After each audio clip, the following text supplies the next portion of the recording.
La primera grieta en los cimientos de mi matrimonio de 5 años con Julian apareció no con un grito, sino con la visión de un desconocido sonriéndome desde mi asiento. Había pasado la mayor parte de la tarde preparándome para esta cita, una subasta privada a la que se suponía que asistiríamos juntos. Había elegido un vestido verde esmeralda que, según Julian, realzaba el dorado de mis ojos color avellana, y me había maquillado con mucho esmero, anticipando una rara salida nocturna con mi siempre ocupado marido. Cuando su elegante coche negro se detuvo, un destello de mi antiguo yo, la mujer que aún sentía mariposas en el estómago al verlo, se agitó en mi pecho. Pero al abrir la puerta del copiloto, ese destello se apagó, extinguido por la visión de una joven deslumbrantemente hermosa sentada cómodamente en el asiento de cuero que consideraba mío. Tenía grandes e inocentes ojos azules y un cabello rubio miel que caía en suaves ondas sobre sus hombros. Su sonrisa fue una dulce práctica. «Hola, Hilara», canturreó, usando mi nombre con una familiaridad que no se había ganado. Me quedé paralizada, con las manos aún en el pomo de la puerta, mientras el frío de la noche me calaba los huesos.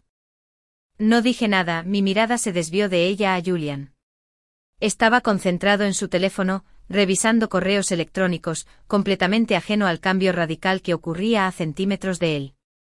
«Hola, me llamo Chloe», continuó la chica con una voz empalagosa.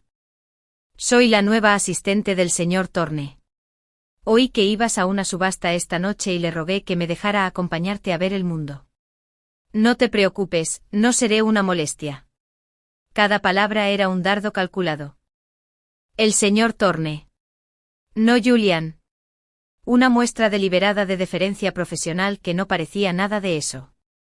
Le rogó insinuando una súplica informal que aparentemente él había permitido. «Mira el mundo. Nuestro mundo».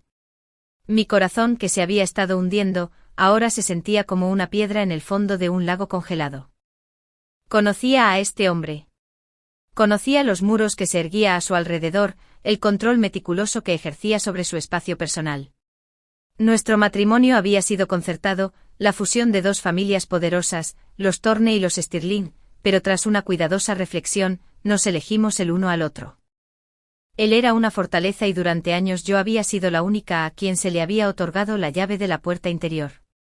Me miraba con una posesividad que rayaba en la reverencia y decía: «Eres mi esposa, Hilara. Somos uno. Eres diferente». Pero hoy algo era diferente. La fortaleza tenía un huésped inesperado. «Fuera», dije en voz baja y más fría de lo que pretendía. La sonrisa de Chloe se desvaneció. La dulzura en sus ojos dio paso a un destello de sorpresa, y luego a dolor.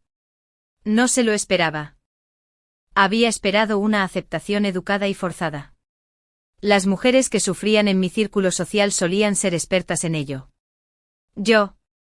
«Lo siento», Hilara balbuceó mientras su labio inferior empezaba a temblar con una velocidad impresionante. Julián finalmente levantó la vista, atraído por la tensión. Sus ojos agudos e inteligentes, del color de un mar tempestuoso, captaron la escena, yo, rígido junto a la puerta abierta, y Chloe, una imagen de vulnerabilidad herida. Una leve impaciencia se dibujó entre sus cejas. «¿Qué pasa?», preguntó con voz tranquila. «Su asistente está en mi lugar», dije sin dar lugar a ambigüedades. Suspiró, un sonido de leve exasperación que me irritó por completo. «Hilara, es solo un asiento».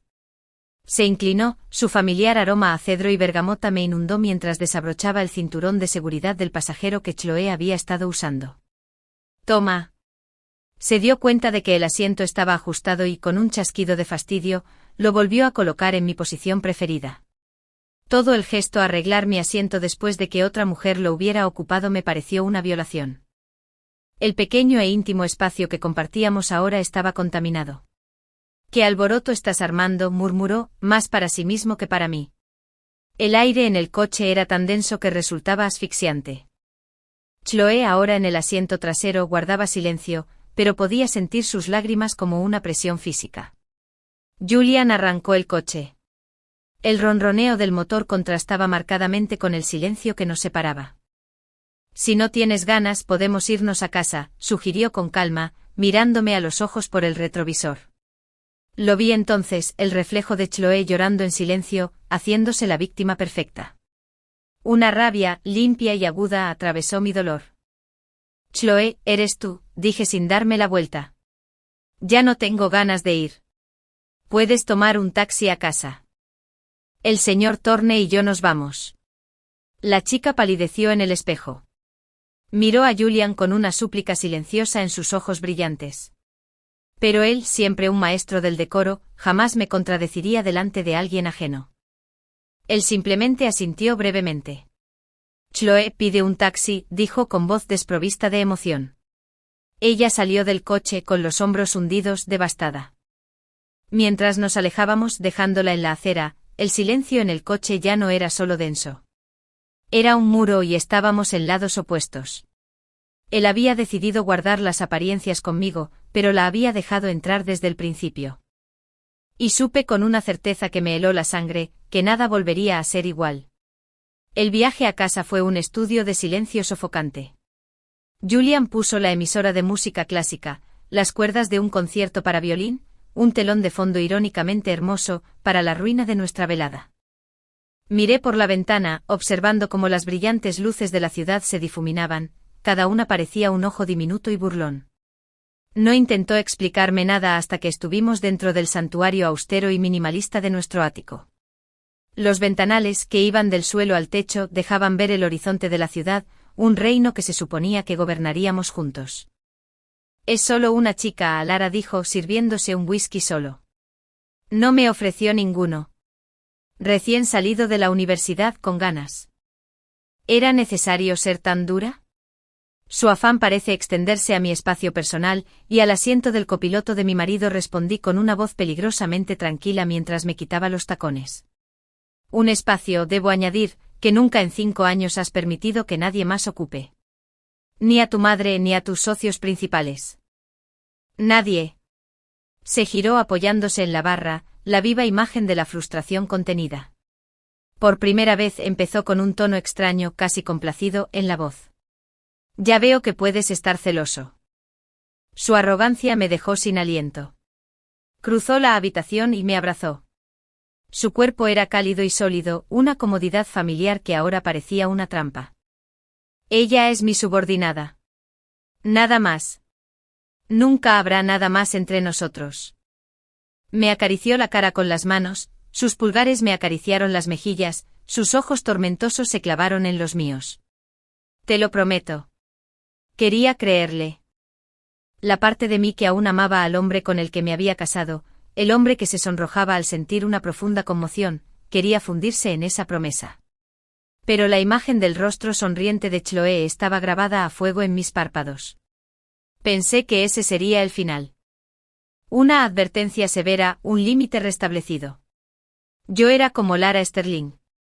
No me metía en peleas insignificantes con secretarias. A la mañana siguiente, mientras revisaba el portafolio de la fundación benéfica de mi familia, vibró mi teléfono. Era un mensaje de la asistente principal de Isabelle Julian, quien había sido su asistente durante 8 años. No había texto, solo una captura de pantalla de una publicación en redes sociales y una foto. La foto era de Chloe. Y alrededor de su cuello, brillando contra su piel pálida, estaba el collar de diamantes en forma de media luna. El de la subasta a la que nunca asistimos. El que yo había deseado. Era una obra de arte estelar, una cascada de diamantes talla baguette formando una luna creciente perfecta, valuada en la friolera de 2 millones. Y colgaba del cuello de la chica que lloró en el auto de mi esposo. La captura de pantalla era de su publicación. El presidente dijo que una chica debe mantenerse fuerte incluso cuando la agreden. Enjuágate las lágrimas, seremos obedientes, mi querido presidente. Seguido de varios emojis tiernos de puños en alto. Otra foto mostraba el collar en su caja de terciopelo. Una furia fría y aguda, como nunca antes había sentido, me invadió. No era solo el dinero, sino el simbolismo. Le había dado el collar que quería como disculpa por mi comportamiento. Había validado sus lágrimas e invalidado mi justa ira. Fue una declaración pública, dentro de su pequeño círculo social, de que contaba con su favor. Me sentí provocado. El deseo de subirme a mi Ferrari y quitarle la fingida inocencia de la cara era tan visceral que me picaban las palmas de las manos.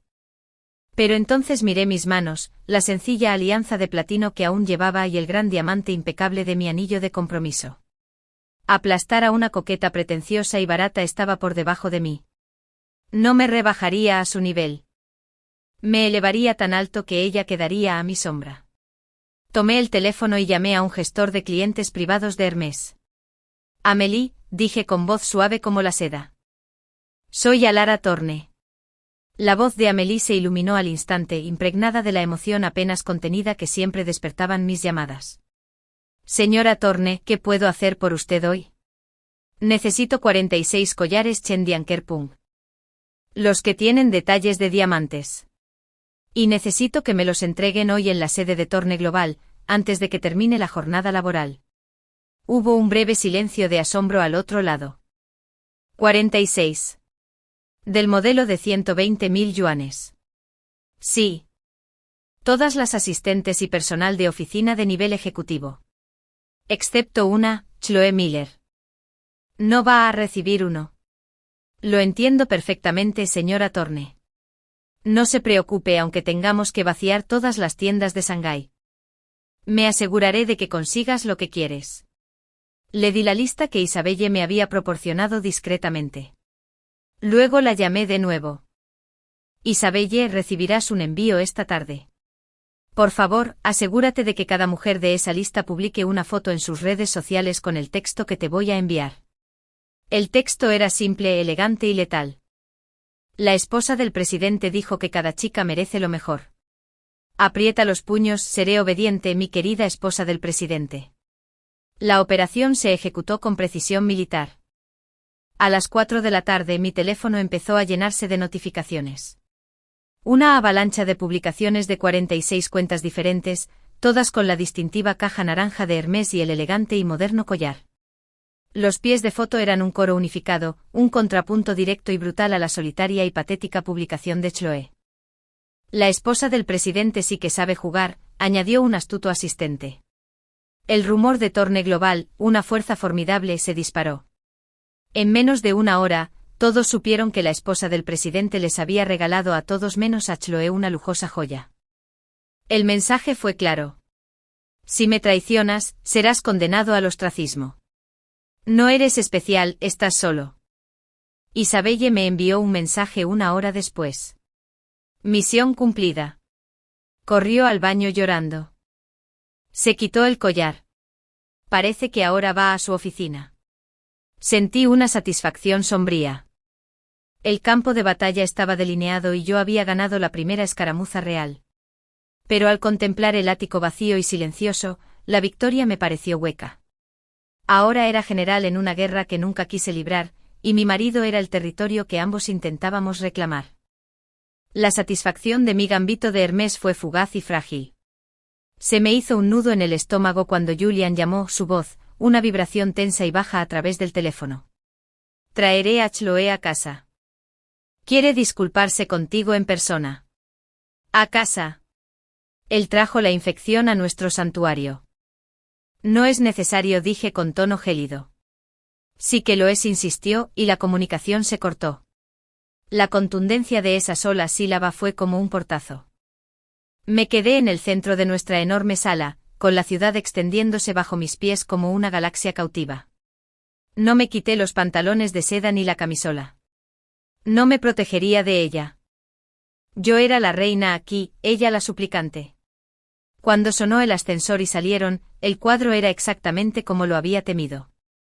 Julian, con aspecto severo e increíblemente atractivo con un traje gris oscuro a medida, y detrás de él, Chloe, empequeñecida por su presencia, con la mirada baja. Parecía una niña regañada, y sabía que era precisamente eso. Traje a Chloe para que aclarara las cosas, comenzó Julian con voz cansada. Alera, solo es mi secretaria. Por lo de ayer, le di el collar como disculpa. Nada más. Estaba en la mesa, terminando lentamente un plato de risotto de setas silvestres que me había dejado la tía. Me tomé mi tiempo para que el silencio se prolongara, observando a Chloe por encima del borde de mi copa de vino. Estaba temblando, una clase magistral de fragilidad performativa. Lo siento, Alera, susurró haciendo una reverencia superficial y patética. Es la primera vez que recibo un regalo tan caro. Me dejé llevar un poco. Si hice algo que te molestó, puedes decírmelo y lo corregiré de inmediato. Dejé la cuchara con un clic intencionado. Chloe, ¿eres tú? Miró a Julian como si estuviera cobrando fuerzas y asintió. No soy tu maestra ni tu jefa. No tengo tiempo ni ganas de enseñarte a comportarte. Me incliné un poco hacia adelante, bajando la voz a un tono coloquial pero letal. Pero soy la esposa de Julian. Y si alguna mujer se atreve a acercarse demasiado a mi marido, no le daré la oportunidad de arreglar las cosas. La borraré. Su rostro, ya pálido, perdió todo el color que le quedaba. Parecía genuinamente aterrorizada y una parte de mí, enferma, se deleitaba con ello. La voz de Julián era una advertencia, pero cansada. Entendía mis métodos. Aunque no lo aprobara, comprendía la provocación. Había hecho una concesión al traerla aquí.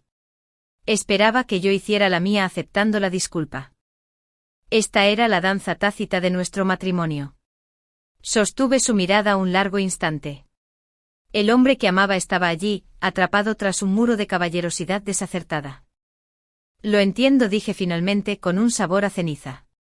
Pero no habrá una próxima vez, sea quien sea. Él asintió, un pacto silencioso firmado en las ruinas de nuestra velada.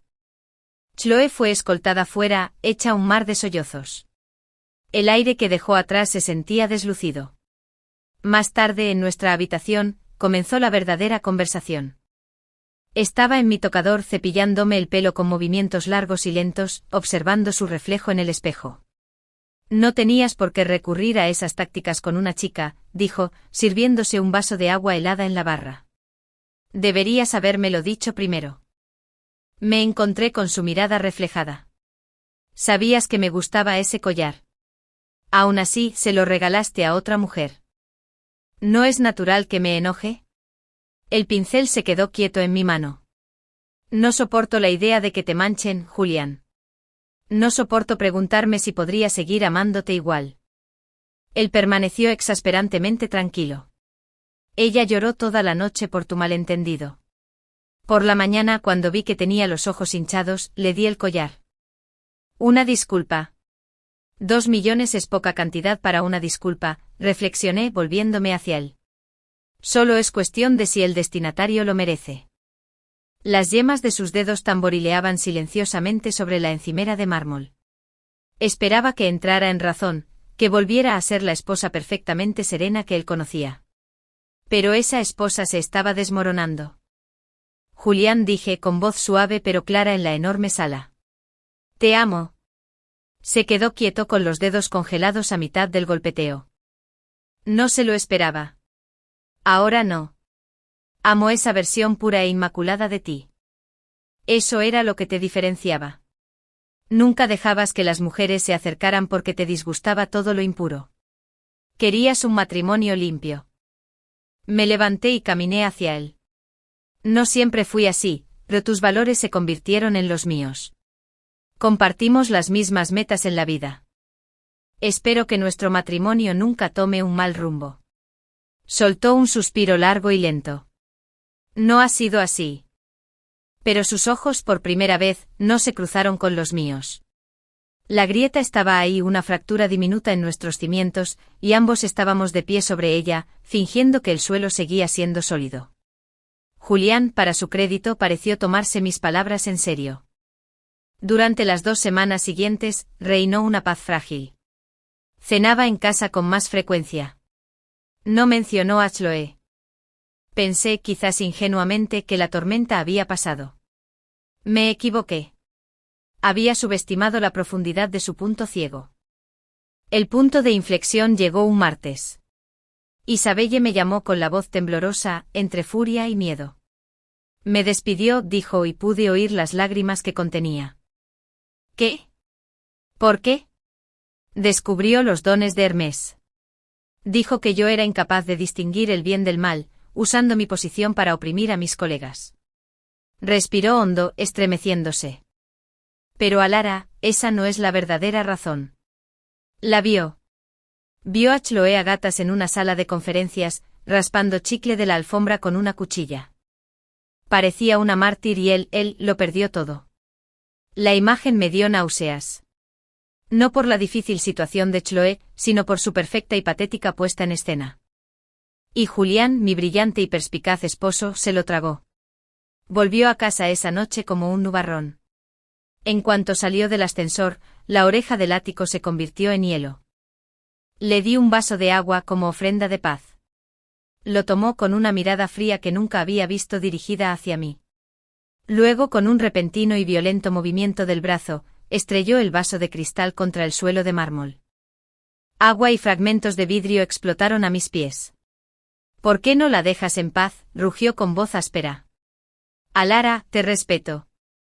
Te amo. Y he tolerado tus insultos y tu daño hacia ella una y otra vez. ¿Qué satisfacción te da intimidar a alguien más débil?». Las palabras eran golpes físicos. Me quedé paralizada entre los restos relucientes, con el corazón latiendo a un ritmo frenético y doloroso contra mis costillas. Él lo sabía. Sabía de su hermana, Sofía, que había saltado del tejado de su escuela tras años de acoso escolar incesante. Conocía la cicatriz que le había dejado en el alma, su odio visceral por los depredadores. Y me estaba presentando como el villano. «Alara», dijo bajando la voz hasta convertirse en un susurro mortal, usando mi nombre de pila de una forma que parecía un divorcio. «No dejes que vuelva a verte usar estos métodos para herir a otros, o no me quedaré de brazos cruzados». Me miró fijamente esperando una negación, una explicación. Pero estaba demasiado aturdido, demasiado herido. El cristal no estaba solo en el suelo. Estaba entre nosotros 1.000.000 de fragmentos afilados e irreparables. Él había elegido su narrativa. Había elegido verla como la víctima y a mí como el monstruo. Y en ese momento, al ver al hombre que amaba desintegrarse ante mis ojos por otra mujer, algo dentro de mí se quebró. No con un sollozo, sino con un chasquido silencioso y decidido. La lucha por salvar mi matrimonio había terminado. Ahora se trataba de sobrevivir. El silencio tras el arrebato de Julián fue más ensordecedor que el cristal roto. No esperó una respuesta que no podía darle. Se dio la vuelta, entró en su estudio y salió 10 minutos después con una pequeña bolsa de viaje.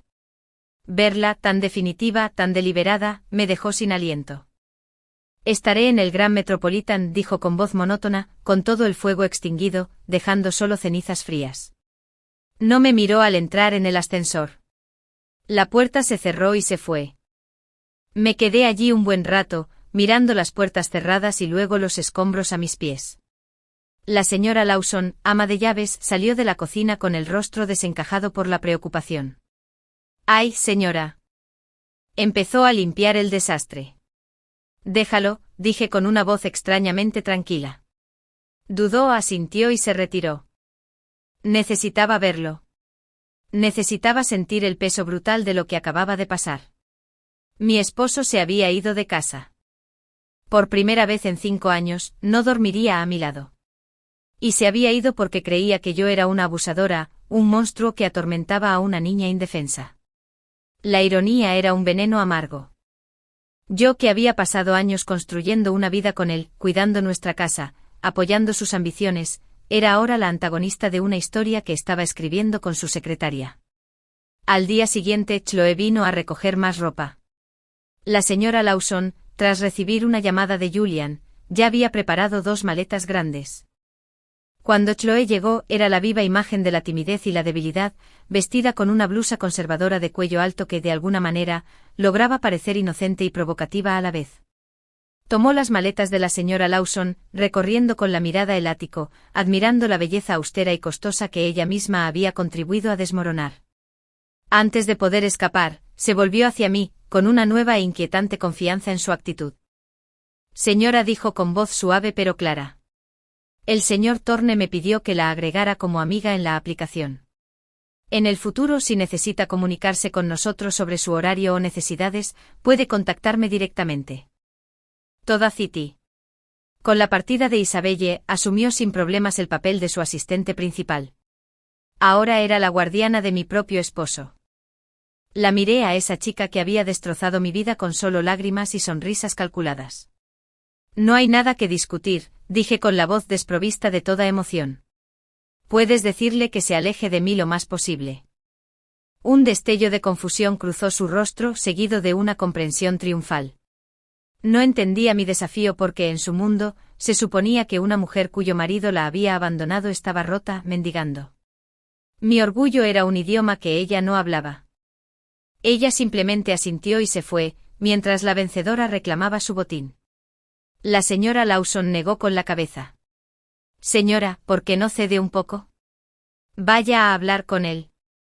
Ustedes dos nunca solían pelear así. Le di una sonrisa triste.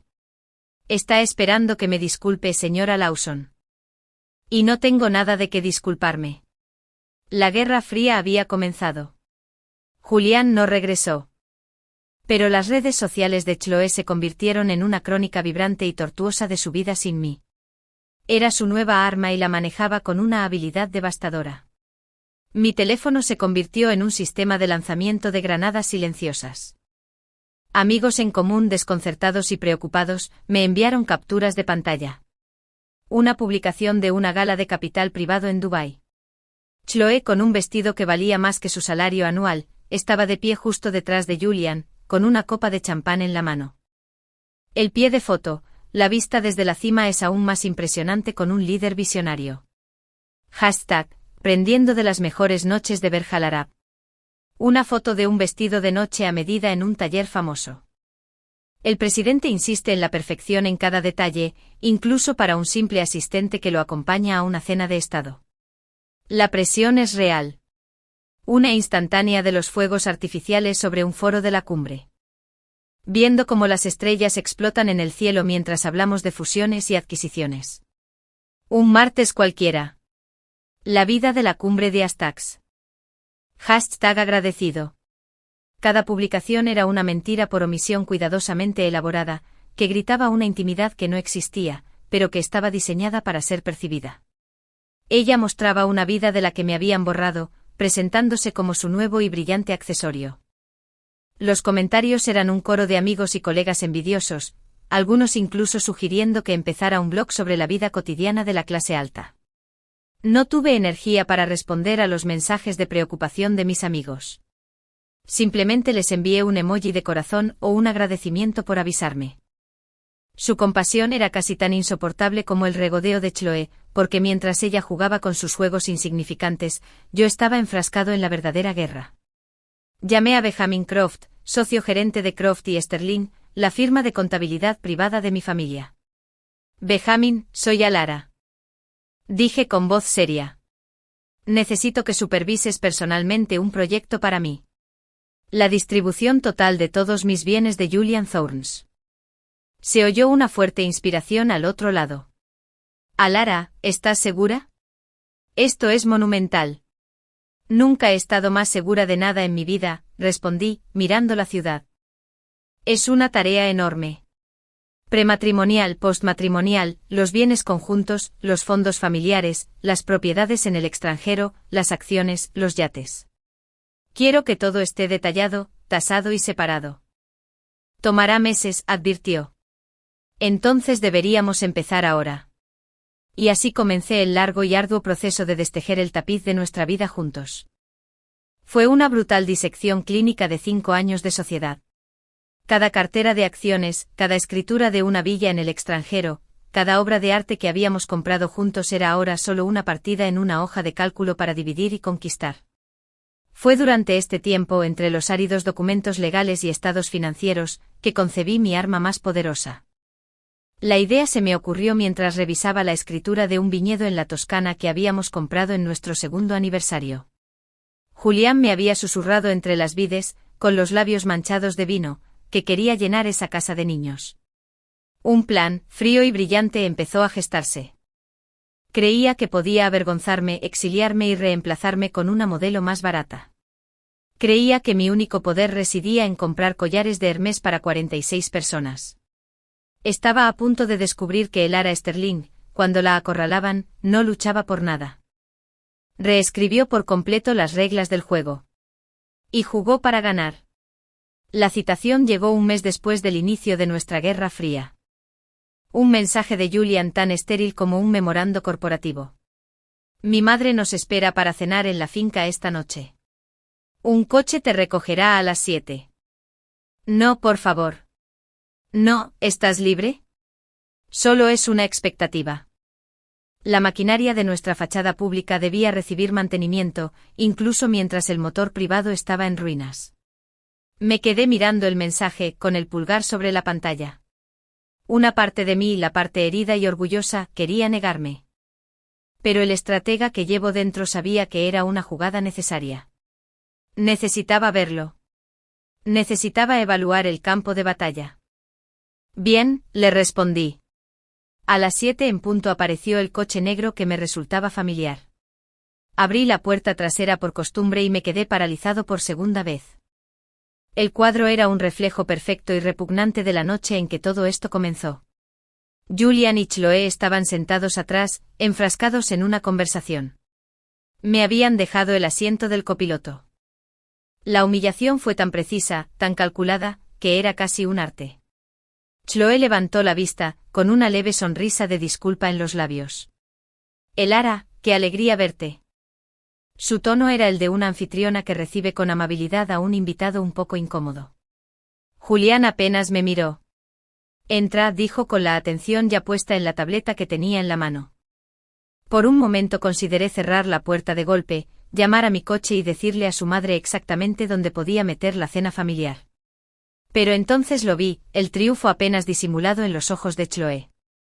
Estaba esperando que explotara, que hiciera de esposa histérica, que consolidara mi papel de villana irrazonable en su narrativa. Así que hice lo único que no esperaban. Sonreí. Una curva fría y distante en mis labios.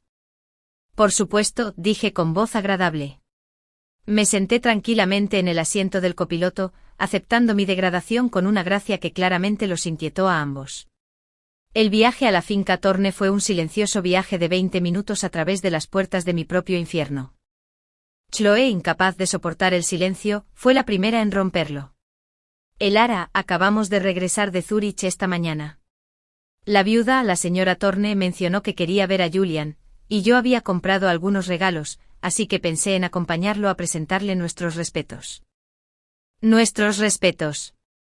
El pronombre quedó flotando en el aire, denso y ofensivo. No respondí. Simplemente cerré los ojos, fingiendo descanso, dejando que el sonido del motor y su silencio cómplice me invadieran. Al llegar, la madre de Julian, Eleanor Torne, una mujer con una elegancia tan acentuada e inquebrantable como la de un diamante, nos recibió en la puerta. Sus ojos, del mismo gris tormentoso que los de su hijo, se abrieron casi imperceptiblemente al ver a Chloe. Julián. Elara, dijo con un tono cuidadosamente neutral. Luego volvió la mirada hacia la niña que se aferraba a la sombra de su hijo. Mamá, ella es Chloe Miller, mi asistente ejecutiva. Julian la presentó. Chloe se lanzó a una actuación de encanto servil, que elogió las obras de arte, los jardines y el mismo ambiente de la mansión Torne. Había hecho su tarea. Para cuando nos sentamos a cenar, Eleanor sonreía con algunas de sus anécdotas sobre las peculiaridades de Julian en el trabajo. El ambiente era una frágil burbuja de cortesía forzada. Chloe, envalentonada, empezó a dirigir la conversación hacia la vida personal de Julian. Su preferencia por una marca específica de espresso, su costumbre de trabajar hasta tarde, la música que escuchaba cuando estaba estresado. Territorios que antes eran exclusivamente míos. La sonrisa de Leonor se fijó, sus ojos se dirigieron hacia mí con una comprensión incipiente. No era tonta. Juliano permaneció en silencio como un rey que permite que su nuevo cortesano favorito hable fuera de lugar. Observé todo el desarrollo. Un espectador del desmantelamiento de mi lugar en esta mesa. Me sequé elegantemente las comisuras de los labios con una servilleta de lino, un gesto que era un punto al final de la frase. Eleanor, dije, interrumpiendo con mi voz el parloteo de Chloe sobre la cosecha favorita de Julian. Tengo una noticia maravillosa.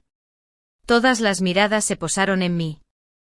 Julián finalmente levantó la vista del plato con expresión indescifrable. Estoy embarazada. El silencio que siguió fue absoluto. El aire mismo pareció calmarse. El tenedor de Eleanor repiqueteó suavemente contra su plato. Su rostro por un instante de descuido, fue un lienzo de pura conmoción, que luego se transformó en una alegría radiante. Elara. Querida, es cierto, suspiró, llevándose la mano al pecho. ¿Cuándo te enteraste? Debemos llamar a tu suegro. Tenemos que ver al doctor Evans mañana a primera hora. Chloe parecía como si le hubieran dado una bofetada. Abrió la boca y luego la cerró con sus grandes e inocentes ojos abiertos de par en par, llenos de incredulidad. Julián me miraba fijamente con una vorágine de emociones en conflicto en su rostro. Conmoción, confusión y un destello de algo que parecía una esperanza desesperada e imposible. Me enteré ayer. Dije con voz serena. El doctor Evans lo confirmó. Estoy de 3 semanas. Hice hincapié en la cronología. 3 semanas. El periodo exacto durante el cual Julián había estado viviendo en un hotel, alimentando su ira justificada. Las matemáticas eran un mazazo. A Chloe le pareció que su voz era delgada y aflautada. Elara. ¿Estás seguro del momento? Miró a Julián con ojos suplicantes. El señor Thorne y yo hemos estado viajando casi constantemente durante los últimos 2 meses. La insinuación flotaba en el aire, tóxica e innegable. No hay error, dije con la mirada fija en Julián. Vi a la reconocida doctora Evans. Confirmó que habían pasado 3 semanas. El calor desapareció del rostro de Julián, reemplazado por una quietud gélida como una piedra. Una tormenta se gestaba en lo profundo de sus ojos. Un huracán de traición y rabia que intentaba contener desesperadamente. Elara. Dijo mi nombre en voz baja, una advertencia peligrosa.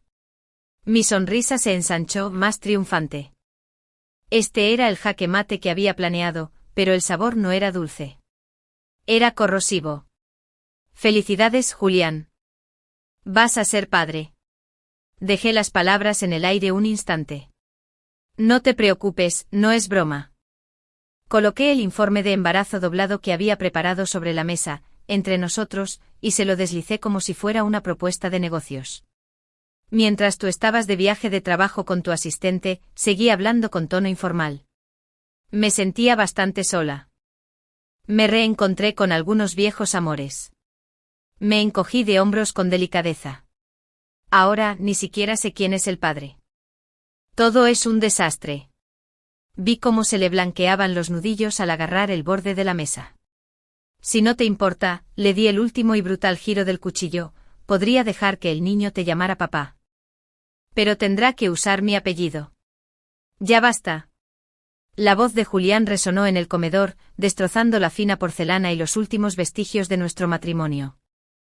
Estaba de pie, su cuerpo temblaba con una furia que jamás había presenciado. No presté atención a su ira. Yo también me puse de pie, sintiendo una extraña fuerza hueca que me recorría el cuerpo. Julián, dije con voz fría y clara. ¿Qué se siente ser engañado? Las palabras fueron como una guillotina. Su rostro era una máscara de devastación absoluta. Nunca imaginó que tomaría represalias así, que quemaría nuestro mundo entero antes que vivir en la jaula dorada que él y Chloe estaban construyendo para mí. Miré su rostro ceniciento, la expresión horrorizada de Chloe, el silencio atónito de Eleanor. Divorciémonos, Julián. No esperé respuesta. Me di la vuelta y salí del comedor, de la finca de espinos, dejando atrás las ruinas de nuestra vida juntos. La guerra había terminado. Acababa de detonar la última bomba. No me dejó ir muy lejos. Apenas había llegado al final del camino de entrada, con el aire fresco de la noche como un shock en mi piel febril, cuando su mano se cerró alrededor de mi brazo, su agarre como el hierro. Aún no hemos terminado, gruñó Julián con voz ronca y entrecortada. Casi me arrastró de vuelta a su coche, me metió en el asiento del copiloto, en el mío, y se alejó a toda velocidad de la finca, dejando atrás a Chloe y a su madre atónitas. No habló durante el trayecto de vuelta al ático. El silencio era una fuerza física, impregnado de su rabia y mi fría rebeldía. Cuando las puertas del ascensor se abrieron, se detuvo en seco. El ático estaba vacío, no de muebles, sino de vida, de mí. Durante las semanas de su ausencia, me borré sistemáticamente. Mis libros desaparecieron de los estantes. El arte que había coleccionado fue guardado en cajas. Mi armario estaba vacío, salvo por algunas prendas que pediría más tarde. Los vibrantes toques personales que habían convertido este espacio moderno y austero en un hogar se habían desvanecido, dejando tras de sí un cascarón hermoso y estéril. Caminó por las habitaciones, sus pasos resonando en el hormigón pulido. Vio los espacios vacíos donde habían estado mis cosas, y la realidad de mis palabras y mis acciones finalmente pareció desplomarse sobre él. No había sido una declaración impulsiva en una cena. Había sido una retirada estratégica y planificada. Alara pronunció mi nombre en un susurro entrecortado. Se giró hacia mí, sus ojos antes un mar tempestuoso, ahora solo, devastados. No hice trampa. Se tambaleó hacia mí abrazándome. Su cuerpo temblaba. Puedes deshacerte del bebé. Podemos empezar de nuevo. Podemos arreglar esto. Lo aparté, su tacto ahora me resultaba repulsivo. Es mi hijo, repliqué con voz mordaz. ¿Por qué iba a deshacerme de él? Mi calma, mi negativa absoluta a hacerme la esposa arrepentida, pareció destrozarlo. No hice nada malo. Ya lo sabes. Sí, lo sé, dije con voz neutra. Sigues limpio. ¿Pero qué sentido tiene? Me acerqué a la ventana, poniendo distancia entre nosotros. La hiciste venir a nuestra casa, sabiendo que me disgustaría. La llevaste a todos los eventos, sabiendo que sería objeto de lástima y burla. Lo sabías todo, y aún así lo hiciste. Permitiste que me provocara una y otra vez, y cuando finalmente reaccioné, me presentaste como el monstruo. Las lágrimas que había estado conteniendo durante meses finalmente brotaron, no como sollozos, sino como un torrente cálido y silencioso por mi rostro. Sabías que sentía algo por ti, ¿verdad? Te lo advertí, Julián. La ignorancia voluntaria es más mortal que la ignorancia misma. Se quedó allí con los hombros hundidos, la postura inestable. Parecía un hombre que había prendido fuego para ahuyentar a un lobo y había acabado quemando todo su bosque. Lo siento, Clara, susurró apenas audibles. Me recordó a Sofía. El nombre de su hermana muerta flotaba en el aire entre nosotros, un fantasma que nunca había enterrado. Y tenía miedo, se ahogó aterrorizado de que te convirtieras en uno de esos monstruos que la atormentaban. La vi llorar y simplemente no pude soportarlo. Nunca pensé en ella. Simplemente no quería verla sufrir. La verdad, la patética y trágica verdad, por fin salió a la luz. No se trataba de atracción. Se trataba de una cicatriz tan profunda que lo había dejado ciego. Había sacrificado a su esposa en el altar de la memoria de su hermana. Al ver su remordimiento, no sentí nada. Ni compasión, ni cariño, ni amor. Quizás era inocente de infidelidad, pero era culpable de un crimen mucho mayor. Le había entregado mi corazón a otra mujer para que me lo rompiera y luego me culpó por la hemorragia. Nunca sería tan insensata como para volver a entregárselo. Julián se negó a firmar los papeles del divorcio. Durante semanas intentó dar marcha atrás para arreglar lo irreparable. Despidió al nuevo y atractivo asistente que había contratado y una noche apareció en el ático, borracho como una cuba. Lo encontré en la bodega, desplomado sobre un estante de Chateau Margaux. Me costó todas mis fuerzas arrastrarlo hasta el sofá de la sala. Era un borracho tranquilo, obediente y triste. Pero cuando intenté irme extendió la mano y sus dedos se cerraron alrededor de mi muñeca con una fuerza sorprendente. Tenía los ojos enrojecidos, bañados en alcohol y arrepentimiento. Él era, dijo arrastrando las palabras con la voz ronca. Por favor, no nos divorciemos, ¿eh? Si quieres a este niño, tenlo. Podemos criarlo juntos. Fue la súplica más desesperada que pudo haber hecho. Pero ya era demasiado tarde. La confianza se había esfumado, reducida a polvo. En cuanto a Chloé murmuró con la cabeza echada hacia atrás. Una gran corporación tiene reglas, no se puede despedir sin motivo. Pero el distanciamiento deliberado del presidente fue un castigo en sí mismo. La ex chica estrella, asistente personal del presidente, se convirtió en una paria de la noche a la mañana. Objeto de burla privada, su caída en desgracia fue tan rápida como brutal. Vino a verme una última vez. El resplandor juvenil había desaparecido, reemplazado por un cansancio duro y frágil que ningún maquillaje podía disimular. Te vi en mi primer día en la empresa, dijo, y su primera jugada me sorprendió. Ella no estaba aquí para disculparse. Estaba aquí para justificar su guerra. Ese día te traje té. Tú y Julián estaban hablando de un regalo de bodas para una amiga. No me miraste ni una sola vez. Su rostro era una máscara de amarga burla. Para alguien como él, si no fuera por el trabajo, nunca habría tenido una oportunidad. Y tú simplemente naciste con esto. Nunca te lo ganaste. Pedí un café para mí, la viva imagen de la diversión distante. Mi calma pareció enfurecerla más que cualquier bofetada. Alguien como tú, una niña rica y malcriada, ¿qué derecho tienes a menospreciarme? Escupió, dejando al descubierto su desprecio. No mereces su amor. ¿En serio?, pregunté, tomando un sorbo lento. ¿Conseguiste conseguirlo? Su compostura se quebró. Solo eres una vieja malhumorada y desempleada que está embarazada del bastardo de otro. ¿Crees que todavía te querrá? ¡Qué lástima! El sonido era nítido y satisfactorio en la habitación silenciosa. Me ardían las palmas de las manos. Ni siquiera me había dado cuenta de que iba a hacerlo. Primero, dije con una voz peligrosamente baja. No importa la edad que tenga, sigo siendo 2 años menor que tu querido señor Thorne. Segundo, ¿quién te crees que eres para llamar bastardo a mi hijo?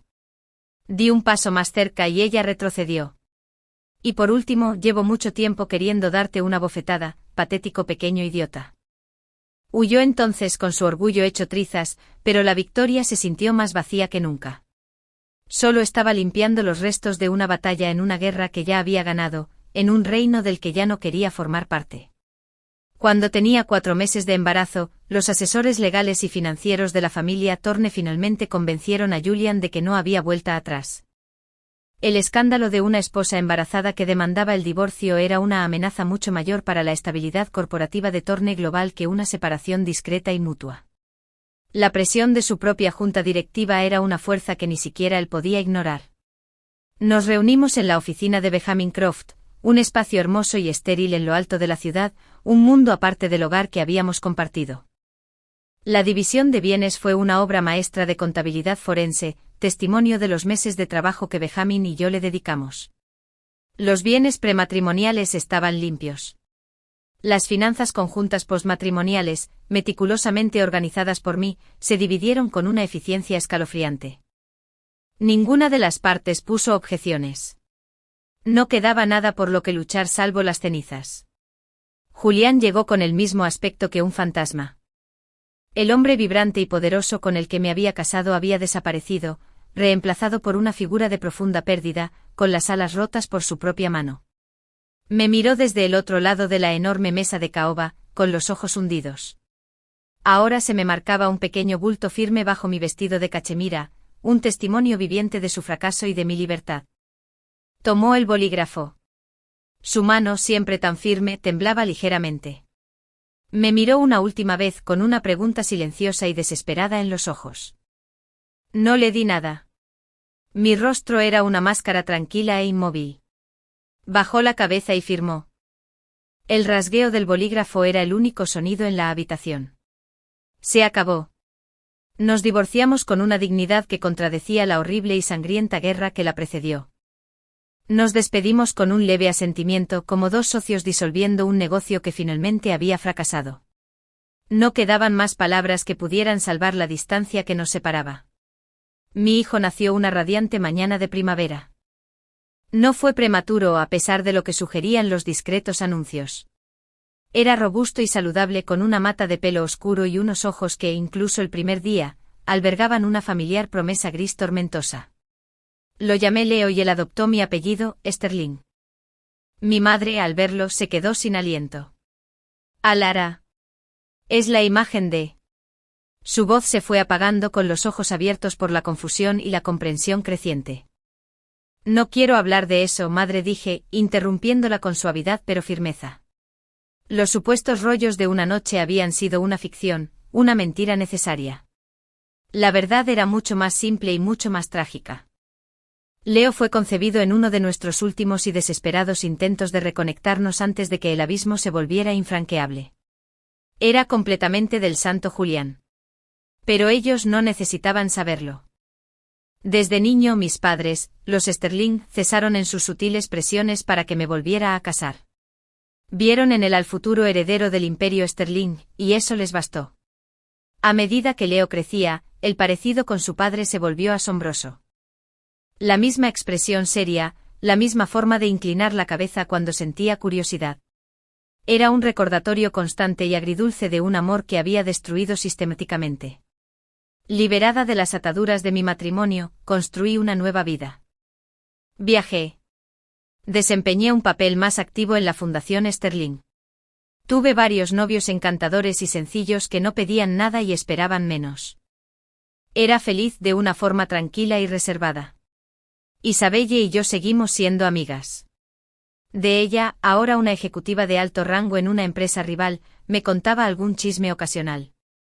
Chloe no duró ni 6 meses después de mi partida. El ambiente en Thorn Global, una vez que Julian le retiró su protección y su injusto favor, se volvió demasiado hostil para ella. Se fue por voluntad propia, pero en nuestro pequeño e incestuoso mundo, todos conocían su historia. Ninguna gran corporación la tocaría. Su ambición había sido su perdición. Julian, me dijo, se había convertido en un fantasma en su propia empresa. Se sumergió en el trabajo aislándose y concentrándose cada vez más, como un rey gobernando un castillo silencioso y vacío.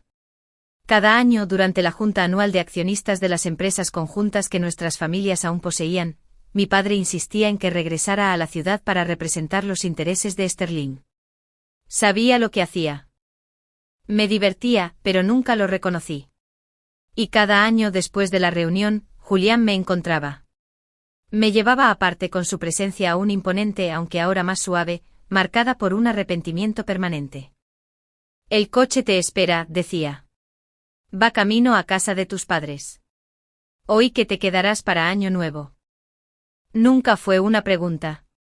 Fue una súplica. Y cada año cedía por Leo por alguien, una niñera, un pariente que nunca conocí y que le había dicho que Julián era su padre. Así que cuando mi hijo lo veía, su carita se iluminaba con una alegría tan pura que casi dolía presenciarla. Se zafaba de mi abrazo con su cuerpecito vibrando de emoción, y gritaba, «Papá, arriba». El rostro de Julián, normalmente tan serio y reservado, se transformaba. Lo abrazaba con los ojos entrecerrados y una sonrisa que nunca llegaba a disipar la tristeza que aún persistía en sus dudas. Lo adoraba. Nunca le negaba nada. ¿Cómo no lo entendía? A medida que los rasgos de nuestro hijo se definían, la verdad era tan evidente como su nariz. Leo era un Julián en miniatura. Durante esas visitas de Año Nuevo, Julián cancelaba todos sus compromisos para estar con nosotros. Intentaba hacer la pregunta que siempre tenía en la mirada. «Alara, quizás deberíamos». Siempre me negaba con suavidad pero con firmeza. «No, Julián. Para mí, el matrimonio era un sacramento. Debía ser perfecto, un santuario prístino. Si no podía serlo, no era nada. Un matrimonio comprometido era solo una sentencia de prisión bellamente decorada. Pero Leo era el puente que nunca pudimos quemar del todo. Insistía en sentarse entre nosotros en la mesa, con su cabecita girando de un lado a otro, llamando a mamá, a un lado, y a papá, al otro, riendo con una alegría sencilla y profunda que le hacía creer que había reconstruido su mundo roto. Le daba un ligero golpecito en la nuca. «No me llames así, Leo», le decía con la voz más baja de lo que pretendía. Y veía como los ojos de Julián se enrojecían, como bajaba la mirada hacia su plato completamente perdido. Tenía 1000 disculpas en su corazón, toda una vida de arrepentimientos. Pero algunas heridas son demasiado profundas. Algunas confianzas, una vez destrozadas, jamás podrán sanarse por completo. Estábamos unidos para siempre por el hijo que ambos amábamos, viviendo a la sombra silenciosa y permanente del matrimonio perfecto que no habíamos podido conservar. Los años se asentaron en un nuevo ritmo, una constelación de 3 donde debería haber habido una díada sólida e inquebrantable. Leo era el sol alrededor del cual orbitábamos Julian y yo, dos planetas unidos por una frágil atracción gravitatoria, tan cerca como para sentir su calor, pero separados para siempre por el vacío de nuestro pasado.